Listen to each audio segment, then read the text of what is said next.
केवळ बारामतीचे नव्हे तर महाराष्ट्राचे विकास पुरुष, आपल्या सर्वांचे नेते अजितदादांच्या दुर्दैवी निधनाच्या नंतर बारामती विधानसभेची पोटनिवडणूक आज या ठिकाणी होते. आपल्या सर्वांच्या लाडक्या उमेदवार, महायुतीच्या राष्ट्रवादी काँग्रेस पक्षाच्या राष्ट्रीय अध्यक्ष, राज्याच्या लोकप्रिय उपमुख्यमंत्री आदरणीय सुनेत्राबाईंनी, व्यासपीठावर उपस्थित असलेले आमचे ज्येष्ठ सहकारी श्री प्रफुल्लभाई, ज्यांनी नुकतंच या ठिकाणी आपलं मनोगत व्यक्त केलं ते महाविकास आघाडीच्या नेत्या खासदार सुप्रियाताई, शिवसेनेचे नेते उदयजी सामंत, छगनजी भुजबळ, मुश्रीफ साहेब, राज्य मंत्रिमंडळातील सर्व मंत्री महोदय, विधिमंडळाचे सर्व सन्मान्य सदस्य भगिनी, जय सर्व सन्मान्य व्यासपीठ, पत्रकार मित्र, वाहिन्यांचे प्रतिनिधी आणि या सांगता सभेच्या निमित्ताने आलेले सर्वच बारामतीकर, राज्याच्या कानाकोपऱ्यातील दादाप्रेमी नागरिक बंधू भगिनी आणि सहकारी मित्रांनो, 28 जानेवारीला नियतीने क्रूर घाला आपल्या सर्वांच्या वरती घातला आणि संबंध महाराष्ट्राला गेले 3.5 दशक आपल्या प्रचंड राजकीय इच्छाशक्तीतून, प्रचंड मेहनतीतून 24 तास सेवा देत प्रचंड प्रमाणावरती महाराष्ट्रामध्ये लोकप्रिय असलेल्या नेत्याला दुर्दैवाने आपण सर्वजण गमावलं. 6 दशकं बारामतीकरांनी सांगता सभा पाहिली असेल. आदरणीय पवारसाहेब 1967 साली याच मतदारसंघातून निर्वाचित झाले. 67, 72, 78, 80, 85, 90 6 वेळा या मतदारसंघातून निर्वाचित झाले. त्यावेळेला सुद्धा सांगता सभा झाली असेल. 91, 95, 99, 4, 9, 14, 19, 24 या सगळ्या निवडणुका 8 वेळेला सलग दादांनी या मतदारसंघातून लढवल्या. विक्रमी मताधिक्याने दरवेळेला दादा या मतदारसंघातून निर्वाचित होत गेले.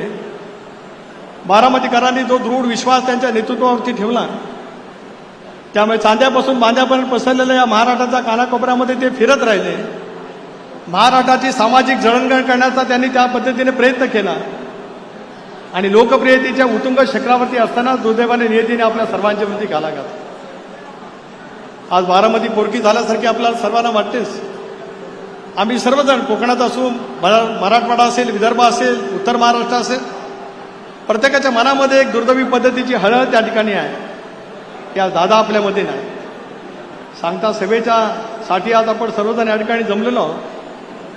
वहिनी दादांच्या वरती निस्सीम प्रेम असणारा बारामतीकर या ठिकाणी आहेच, पण ज्या धीरोदत्त पद्धतीने, ज्या संयमाने आणि ज्या कार्यकुशलतेने आपण हा सर्व सांभाळण्याचा एक आत्मविश्वास त्या ठिकाणी तुम्ही दाखवला, त्याच्याबद्दल मी त्या दिवशी आपले ऋण व्यक्त केलेत. आजही यानंतर मी ऋण आपले व्यक्त करू इच्छितो आहे. बारामती आणि बारामतीच्या परिसरामध्ये इच्छाशक्तीच्या बळावरती दादांनी केलेला विकास, खरं तर मुख्यमंत्री महोदय आता येतीलच. काही कोटी झाडं दादांनी बारामतीच्या परिसरामध्ये लावली असतील. राज्य सरकारने पण अनेक वेळा झाडं लावली असतील, पण झाडं किती जगली. दादांनी लावलेली 1 कोटी किंवा 2 कोटी किंवा 4 कोटीपेक्षा झाडं ती जगलीच. दरवर्षी वाढत त्या ठिकाणी गेली आणि या झाडातल्या प्रत्येक पानातला जो काही श्वास आहे, ते प्रत्येक पान ज्यावेळेला श्वास घेत असेल त्यावेळेला दादांची आठवण आल्याशिवाय त्या पानाला सुद्धा राहत नसेल. त्या सगळ्या परिसरामध्ये आज अनेक फुलझाडं दादांनी लावली. या प्रत्येक फुलाचा निघणारा सुगंध, दादांची सुगंधी आठवण बारामती आणि बारामतीच्या परिसरामध्ये दरवळत राहील, याच्यात कोणाच्या मनामध्ये संदेह असू काय कारण. मुश्रीफ साहेब त्या दिवशी रात्री 1:30 वाजता बारामतीच्या परिसरामध्ये फिरत होतो, रात्री 1:30 वाजता, आणि पाहिलं की बारामतीच्या रस्त्यावरती लावलेल्या झाडांना एक टँकरच्या द्वारे पाणी त्या ठिकाणी टाकलं जात होतं. त्या पाण्यातल्या प्रत्येक थेंबातला श्वास सुद्धा, त्या पाण्यातल्या प्रत्येक थेंबातला आवाज सुद्धा, जसं समुद्राच्या आवाजाला गाज म्हटले जातं, तसं बारामतीमध्ये झाडांना घातलेल्या रात्री मध्यरात्री घातलेल्या पाण्याला सुद्धा दादांच्या आवाजाचा गाज त्या ठिकाणी असेल. इतके भावस्पर्शी वातावरण त्या सगळ्या परिसरामध्ये तुम्ही आम्ही सर्वांनी म्हणून त्या ठिकाणी अनुभवलेलं पाहायला मिळू शकता. अशा वेळेला ज्या वेळेला निवडणुकीला आपण सामोरं जातो, 6 दशकं बारामतीकरांनी पवार कुटुंबियाच्या पाठीमागे ताकद आणि शक्ती उभी केली. वहिनी तो समर्थपणाचा वारसा पुढच्या कालावधीमध्ये त्या ठिकाणी दाखवायचा. देशभरामध्ये सुद्धा वेगवेगळं वातावरण आहेच, पण देशामध्ये सुद्धा जे काही प्रादेशिक पक्ष आहे, जसं ममता दिदी म्हटलं जातं. मायावतींनी उत्तर प्रदेशाचं नेतृत्व केलं, त्यांना बहीण मायावतीजी म्हटलं जातं. जयललितांनी तामिळनाडूचं नेतृत्व केलं, त्यांना अम्मा त्या ठिकाणी म्हटलं जातं.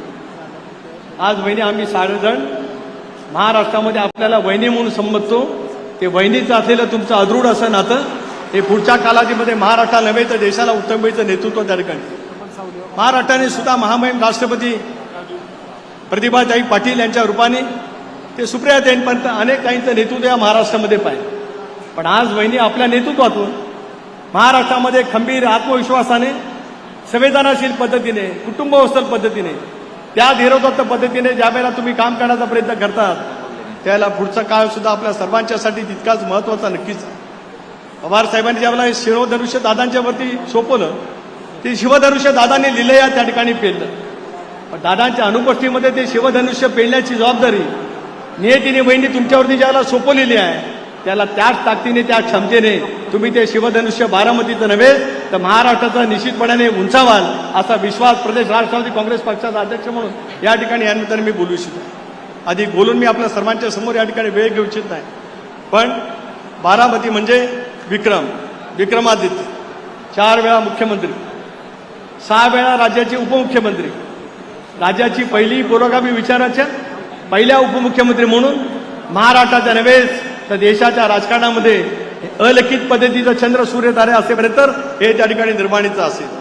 तशाच पद्धतीने आज या सगळ्या परिस्थितीतून उद्याच्या भवितव्यामध्ये वाटचाल करत असतानाच आजवर देशभरामध्ये विधानसभेच्या निवडणुकीमध्ये मताधिक्य म्हणून जो काही विजय झाला असेल त्यापेक्षा सर्वाधिक विजय जसं सचिन तेंडुलकरचा विक्रम आजही कोणी तोडला नाही आणि उद्या कोणी मोडेल असं वाटत नाही तसं बारामतीकरांचा विक्रम वहिनींच्या रूपाने अशा पद्धतीने या विधानसभेच्या निवडणुकीमध्ये होईल.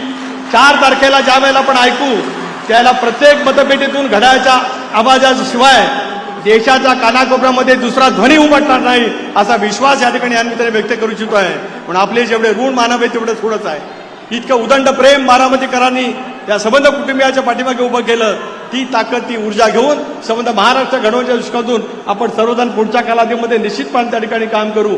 पुढची वर्ष पहिली बारामतीकडे आपण लक्ष द्यालच पण संबंध महाराष्ट्र ज्या अपेक्षेने दादांच्याकडे पाहत आलं सहजगत्या दादा प्रत्येकाची अपेक्षा त्या ठिकाणी पूर्ण करत आले. प्रत्येक प्रादेशिक विभागाचे प्रश्न वेगवेगळे आहेत. पूर्व विदर्भ पश्चिम विदर्भाचे प्रश्न वेगळे आहेत. मराठवाड्याच्या दुष्काळी परिसरातले वेगळे आहेत. अगदी अहिल्यानगर पासून ते नंदुरबारपर्यंतच्या आदिवासी जिल्ह्यापर्यंतचे प्रश्न त्या ठिकाणी वेगळे आहेत आणि पालघर पासून ते सिंधुदुर्गापर्यंतच्या कोकणातले प्रश्न वेगळे आहेत. पुणे सांगली सातारा कोल्हापूर सोलापूर या पश्चिम महाराष्ट्रातले सगळे प्रश्न वेगळे आहेत. दादांची साथ सावलीसारखी करत या प्रत्येक विभागाचे प्रश्न आपण त्या कालावधीमध्ये समजून घेत आलात. आता त्याचं उत्तरदायित्व ज्याला तुमच्यावरती येतं त्या उत्तरदायित्वाची पूर्णपणाची जबाबदारी बारामतीकरांनी त्या ठिकाणी स्वीकारलेली आहे आणि हे काम आपल्याला पुढच्या कालावधीमध्ये आपण नक्कीच त्या ठिकाणी करू. देवेंद्रजींचे सुद्धा मी आभार मानतो. मगाशी शिवसेनेचा मेळावा झाला त्याला एकनाथराव शिंदे साहेब जे महायुतीचे नेते आहेत त्यांनी त्याला संबोधित केलं. महायुतीची पूर्णपणाची ताकद या ठिकाणी उपस्थितच आहे. पण सुप्रियाताईंनी उपस्थित राहून महाविकास आघाडीचं पाठबळ या ठिकाणी दिलं त्याच्याबद्दलचा सुद्धा आनंद या ठिकाणी व्यक्त करतो. आणि पुढच्या कालावधीमध्ये चंद्र सूर्य तारे असेपर्यंत आदित्यदादांची आठवण मनामध्ये साठवत ती ऊर्जा मनामध्ये घेत उद्याच्या भवितव्यासाठी आपण सर्वजण म्हणून त्या ठिकाणी काम करूया.